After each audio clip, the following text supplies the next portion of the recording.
Hey everyone, this is Dark Knight from Method Gaming. Welcome to another Shop Titans video. In this video, we're going to talk about resources, crafting, as well as some of the important furniture such as your resource bins, your mannequin stands, your weapon racks, and so on.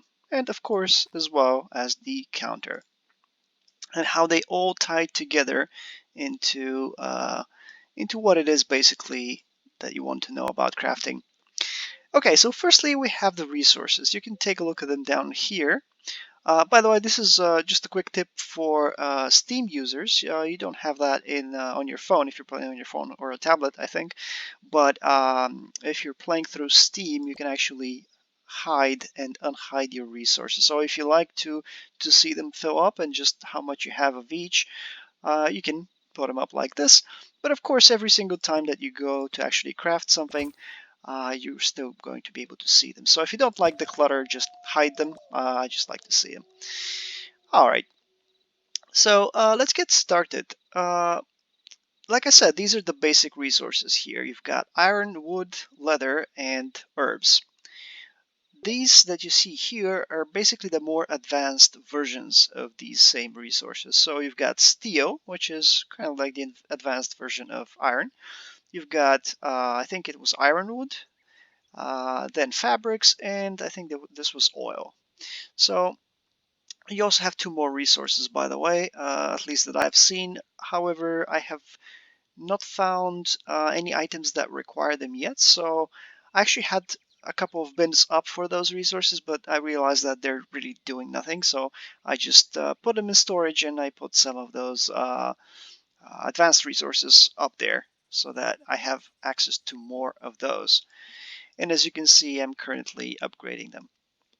So what is it about resources that's important to know? Well, first, in the beginning, you only have a few of those bins that you see here. So maybe one of each. And this means that you will only have so much iron, so much wood, and so on to make a certain amount of items before you have to wait for them to start refilling like this. So this is something to keep in mind. You might not be able to, for example, spam a certain item too many times before you run out of that specific resource. Let's take a look at, for example, swords. They usually require iron. Now, the squire sword is an exception because it only requires one iron. That's because it is ascended. This is an ascension that you have to do as part of the tutorial, so pretty much everybody is going to be able to make those swords for one iron because this is what you need to go through for the tutorial. So yeah, you can spam that and you'll probably never run out of iron, but outside of that example, you most likely start running out of resources if you're trying to, let's say, make a bunch of arming swords and so on. So it's a good idea to mix and match whatever it is you're crafting. So for example, you could start crafting 2 or 3 arming swords, but then check to see on the axes they require wood, not iron. So you can start crafting a couple of axes. Then you could go to, let's say, um, for example, hats, they require leather, so you could fill up with a couple of hats as well while you're crafting. Of course, early on, you're only going to have a very limited number of crafting slots, so you probably won't be able to craft 6 items like I am right now. I think it was, you started out with 2 or 3 or maybe 4. I honestly don't remember, but they're not that many. You can unlock them in time, of course, as you level up and gain gold. So this is something to remember. Of course, you'll almost never have that many resources to be able to just spam a single item, especially later on in the game. Early on, you may be able to get away with it, but later on, just not going to happen. But that's okay. It's perfectly fine. So it's not like you're doing something wrong if that's the case for you. However, you can upgrade these resource bins, and you can also put more of them so that you can stack up your maximum number of resources. So how you do that is basically if you want to just add more, you basically just go to furniture, and in the second section you have all the different resource bins, and it tells you how much resource max you're going to get on top of what you already have with a level 1 bin, of course. Now keep in mind though, these bins take up spaces. You can actually see the number of spaces that they're going to take right here. So it's going to take up one space out of the maximum that you see here. So right now I have everything maxed, so I can, even if I wanted to, I can't really uh, make or rather put another bin in the shop. However, you might say, okay, well, if this is a limitation, if I can only have so many bins, how do I increase my storage for resources? Well, by just upgrading the bins.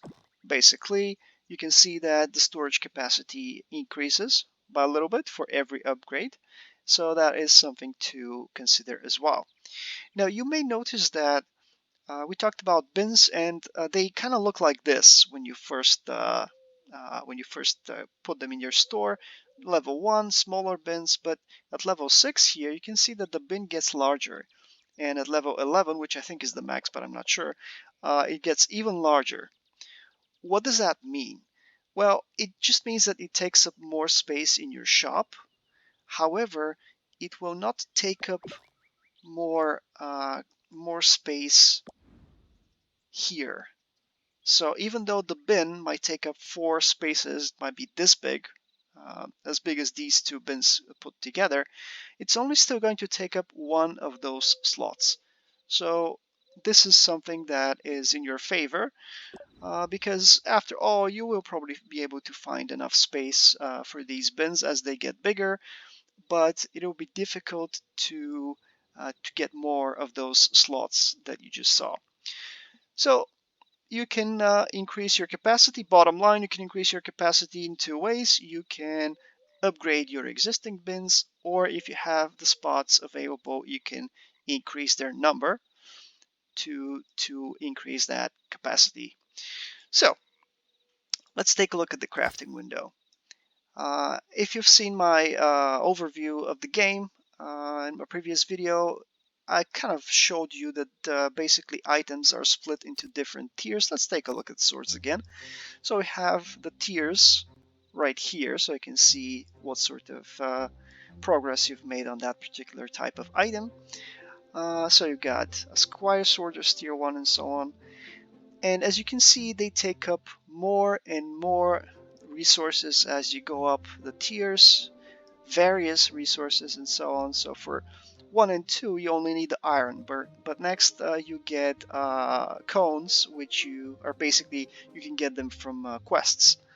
Uh, so you have to send out your heroes to get those cones, or you can buy them from the market. By the way, you can pretty much buy anything from the market. It's just going to be expensive, and early on you're not going to have that kind of money to spend on those resources. At least you wouldn't be able to buy all the resources you need from the market, I don't think. So you're going to want to spend some time doing quests as well. But more on that in another video. Later on, as you can see, we've got the cutlass, which requires a more advanced type of quest item, quest resource, and also you're gonna need one of those squire swords as well. So first you'll need to craft a squire sword, and then you'll be able to craft the cutlass if you have all the other resources. Then you've got the espada, so that's where you start seeing two quest resources being used at the same time. Also, not just iron, but also steel. Later on, for the katana, you can see more advanced quest resources being used, more steel and more iron. And you can even see here for the regal blade, I don't even have that unlocked yet. So I have zero of those resources because I haven't gotten that far. Same goes for pretty much all the other types of items. Some a bit different, of course. Something I forgot to mention, you'll see every now and then you'll see those items where it says found in, let's say, frozen chest or wooden chest or any of the chests really. These are basically items that you cannot unlock normally. The way that you normally unlock items is by making, for example, tier 1 item like the Squire Sword, making enough of it so that you unlock the next tier, the Arming Sword. And normally after you unlock the Arming Sword and you craft enough of those, you'll be able to unlock the Gladius and so on and so forth. Now these unlocks require blueprints, and in the beginning you have a lot of them because for every I think I showed you in the previous video, but if you haven't seen it, basically for every milestone that you get, uh, you unlock a single blueprint as a reward, and those add up. What is more, the early level items that you unlock through blueprints will usually cost so few blueprints that you will make those blueprints back as you craft and unlock those milestones, and you might even get more than what you've invested to unlock the item. So eventually you get a lot of those blueprints stacked. However, as you progress, you'll notice that they will eventually run out. I only have, for example, 28 right now, and I have quite a few items which I have not unlocked because I simply don't have enough blueprints to do all of them. So that's something to keep in mind. And if I didn't mention this before, the milestones are basically unlocked as you craft that specific item. If you, for example, craft 10 of those, you probably unlock the first one, 20 for the next one, and so on. This is just an example number. Of course, requirements are usually different for the different types of items. So anyway, you get those from chests, and they're slightly better. For example, take a look at the Gladius. It's tier 3. This Arboreal Blade is also tier 3, but it's usually slightly better, and it has an element, so that gives it even more benefit. And oftentimes, these tier 3 special items will be better than the next tier. For example, the Cutlass. Not always the case, but for the most part, that's true. Okay, so you also have your different types of armor and accessories and so on. You can also craft different spirits which you use to enchant items. More on those in another video. They're basically you can't really sell them on their own. You just craft them on other items, but they do increase the value of the items, so you can make some money off of them. You just have to put them on an item first before you can make a profit. You can also sell them on the market. They sell for a pretty penny as well. The thing with them is, though, they kind of take up a lot of those resources that they use. Take a look. You need 8 for a single spirit.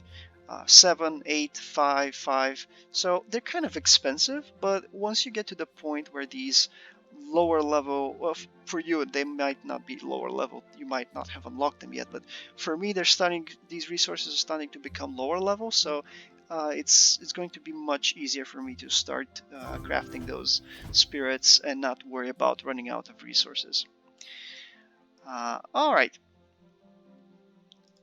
so this is all about bins. Next we have another important piece of furniture, which is the different weapon and armor racks, such as the mannequins, such as the weapon racks. You've got the shelves and the tables. They hold different types of items. Of course, let me just show you real quick. So this is the first tab right here.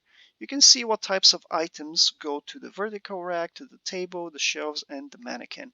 You also have a trunk, which is a good idea to have a couple of these so that you can store more items.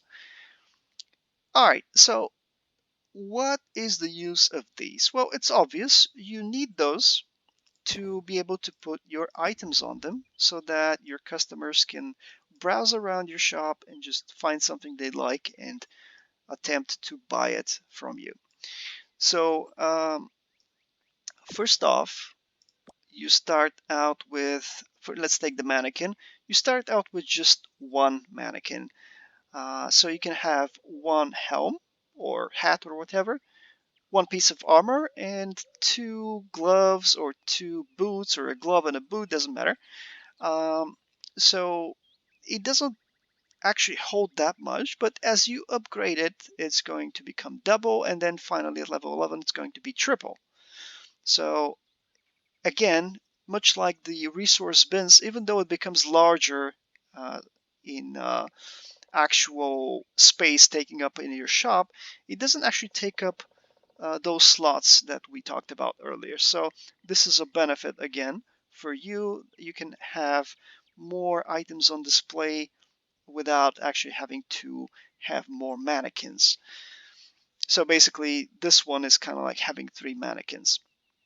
Now, let's take a look at something which is going to be important. Upgrading these mannequins and weapon ranks gives you higher max energy. What does that mean? Well, it means that you can hold more energy as you upgrade them, which is important because, for example, let's take a look at the small talk. And the small talk is based on your max energy. I think it's about 10%. So if this succeeds, I'll get roughly about 10% of the total energy. Now, I already had some, so this will give me less. The higher your current energy is, the less you get from small talk when it succeeds. So this is something to keep in mind. Also, you'll be able to surcharge higher tier items easier that way when your max energy is higher. And also, like I said earlier, small talk, very important to get more energy out of it. In fact, if you can get your energy very, very high, your maximum energy, it would be possible to get enough energy from small talk to surcharge the item immediately. You need thousands of energy, thousands of maximum energy, of course, but that is something that can help you make quick money if you get that far. So there's a bit of a balance to think about when it comes to uh, resource bins, how many resource bins you want to have out, how many of those weapon racks and mannequins and tables you want to have out at any given point. I would say early on in your game, you shouldn't worry too much about these. You need 2 or maybe 3. As you can see, I have 3 of each, and those have been enough for me. In fact, they're completely empty right now because I can't craft my items quickly enough. As soon as I craft them, somebody shows up and buys them right away. So I literally have an empty shop right now. Uh, but again, I could only whip out just one of those, and they still will be empty, of course. However, if I put everything else back into storage, my maximum energy is probably going to go down, and I don't want that. I actually want higher maximum energy. So the first thing that I am going to do to get that fixed is, well, basically just keep improving, keep upgrading my racks as much as I can, and when that becomes too expensive, hopefully I'll be able to create some new ones. When I expand the shop, I should have more slots available to me, so I'll be able to put in more racks. So it's not so much about how much items you want to have on display, it's more about how much maximum energy you want to have so that you can manipulate that and just try and get some more money out of that. All right, a few final words on pretty much what I've been talking about. So you might be wondering, okay, all of this is fine. I get the resource bins, I get the weapon racks and so on, but what do I actually craft? That's a good question. Me personally, I like to be consistent, and what I did was basically I took pretty much all tier 1 items and I maxed them out. Then I moved on to tier 2 items, I maxed those out, tier 3, and so on and so forth. While you're doing that at the earlier level items, you're also unlocking blueprints to unlock the higher level items. So that'll make it a bit easier to unlock the higher tiers. Now, do you want to specify, or rather not specify, but do you want to focus on a specific type of item? For example, put everything else to tier 2 and then just try to get to tier 4 or 5 on, let's say, swords. I don't know. I haven't tried it, but you could. I mean, you could try it, see if it works out. The problem that I see with that is you might run into the issue where you might be unlocking a tier 5 Espada, but you might not actually have gotten that far into the game to be able to get the resources. You should be able to buy them from the store, but that kind of defeats the purpose of making money. If you have to buy your stuff from the store, it might actually cost you more than you'll be able to make from this item. So I think slow and steady wins the race in this case, but I'm open to other suggestions. And if you do have other suggestions, you can feel free to leave them in the comments below this video. Okay, we're at the 20-minute mark, so I kind of want to try to keep this video short, but there is something else that I want to mention, which I think will be very important as well. And this is the goals, which are separated into tasks and bounties.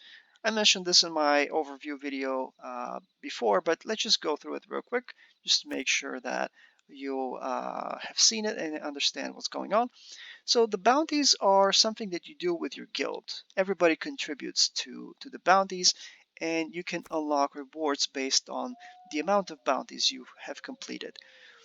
You get these points here, and you get 1 point for an easy bounty, 2 points for a medium bounty. You can see them here, easy, medium, and 3 points for a hard bounty. You can see it right here. So, of course, based on difficulty, they're also easy or hard to complete. Of course, not all hard bounties are actually hard to complete. So let's take a look at, let's say, this one. You have to be careful with bounties. For example, discount 15 items of tier 3 or above. That one is not that hard, but sometimes you see discount 10 items of tier 5 or tier 6 or tier 7. You might not even have access to those. So picking up that bounty, you might realize that you can actually complete it. You can, of course, abandon it and pick up another one, so that's perfectly fine. You don't have to worry about that. Alright, so my point was, when you go through the bounties, you can actually take a look. Let's say this one requires you to craft 7 blood vines. So what I would do is I would take a look at this bounty, see if I like it, and then I would go and see if I actually need to craft blood vine to basically make it golden like the previous tiers. So yes, I do need to craft some blood vine. And what I could do is I could pick up that bounty and start crafting the blood vine. Normally I wouldn't be able to craft all of it in one go, so I'm just gonna have to come back and keep working at it, but eventually I'll complete the bounty and get the rewards. You get guild coins for the bounties. You get 5 guild coins for the easy ones, 10 for the medium ones, and 20 for the hard ones. Now, tasks are similar to bounties, but they're personal. They don't go to your guild's progress. They're just for you, and you get fortune tickets for completing them. In this case, it's discount 6 customers, and it doesn't even tell you that the tier item needs to be the tier of the item needs to be 3 or 4 or whatever. You just need to make a discount. That's it. So that's an easy one to complete because you can just craft a bunch of low tier items and wait for customers to try and buy those and just discount them. So you don't have to discount your expensive items. So once you get a bunch of fortune tickets, you can go to the fortune zone and you can use the spin button. If you tap on it or click it twice, by the way, it's going to go into auto mode, and that's going to spin everything, all the tickets that you have, faster. So if you've got a bunch of tickets saved up and you forgot to spin the slot machine, you can just tap it twice, and that way it'll start spinning. It'll do it quickly, faster than usual, of course. And this is where you can spend your rewards that you've gained. The good thing is that these don't really reset. So if you see something that you like, but you just don't have the coins yet, it's fine. As soon as you get the coins, you can go back and pick up the items that you need. When you buy something, you're going to have a timer before the next item appears. You can re-roll the items manually if you just click this button, but you can only do that once per day.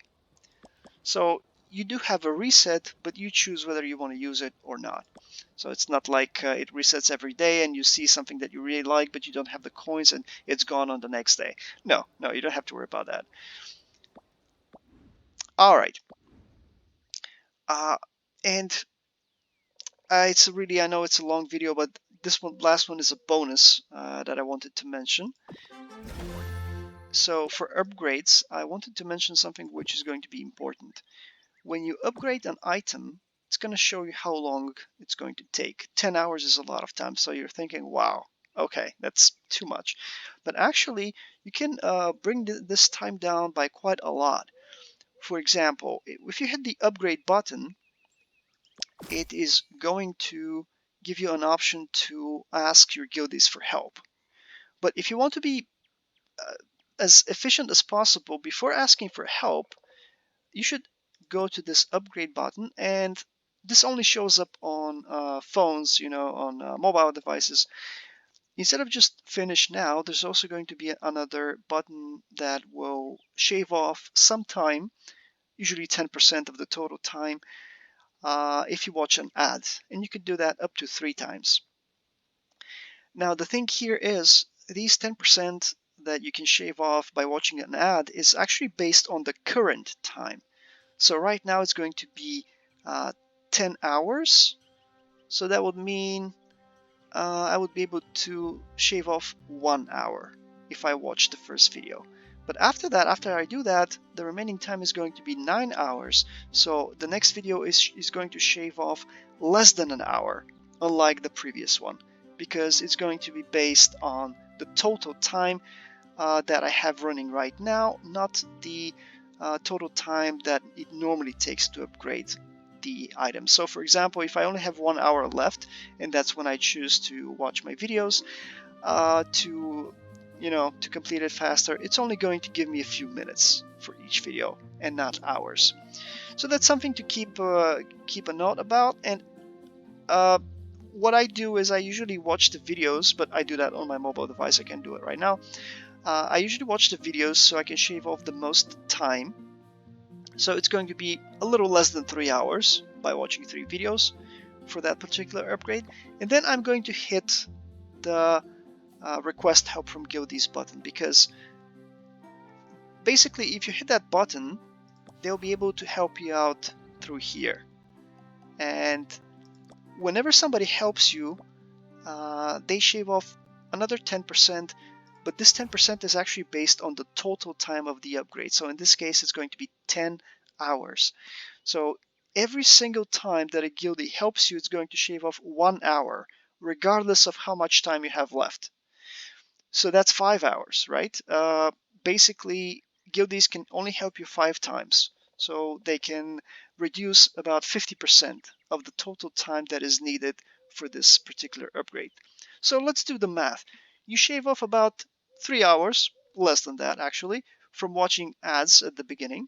And then when you click the help button, you're going to have about 7 or so hours left, but you'll be able to get another 5 hours shaved off if 5 of your guildies help you. So that is about 2 hours and some change for the item to actually upgrade. So we go from 10 hours to 2 hours actual time for an upgrade. Of course, if you don't want to watch ads to reduce the time, that's perfectly fine. It's okay. But it's just something that I think was important to mention. It's the most efficient way is to do this. Hit the upgrade button, watch the ads first, and then request the help. This will shave off the most time from your upgrades, and this will be the fastest time for completion of the upgrades. Okay guys, I know I threw a lot of information at you. I know it's been a long video, but I hope that you learned at least something from this video and that you enjoyed it. Please leave a comment down below if you enjoyed it. Hit the like button. Subscribe for more videos if you're interested in watching some more Shop Titans content. I also do content on Raid Shadow Legends. If you play that game, you can check that out as well. It's a bit more advanced. I haven't gotten to tutorials and things like that for that one, but I'll get to it eventually. Okay, guys, thank you for watching. Stay safe and have a good one.